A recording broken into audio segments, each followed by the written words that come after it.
Police ने काटे 6 चालान के काटने के बाद चालान काटने वाली मशीन काम करना बंद की। पुलिस अधीक्षक आदित्य मिश्रा ने बालाघाट की बिगड़ी हुई यातायात व्यवस्था को सुधारने के लिए थाना प्रभारियों को आदेशित किया है कि वाहन चलाते समय मोबाइल फोन का उपयोग करने वालों और 3 सवारी बैठे स्पीड गति से वाहन चलाने वाले पर कार्रवाई की जाए। साथ ही बुलेट में पटाखे फोड़ने वाले वाहनों में कार्रवाई के आदेश दिए हैं। तब थानों के सामने पुलिस की चेकिंग शुरू हुई। वहीं आज थाना बरवेली में चेकिंग के दौरान 6 दोपहिया वाहनों से 2100 रुपए चालान वसूला गया। फिर क्या हुआ, चालान काटने वाली मशीन काम करना बंद कर दी।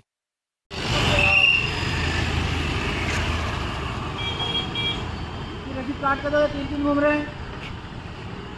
यहीं तो जा रहे हैं, जाना है और नहीं कौन जा रहा है।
यहाँ पे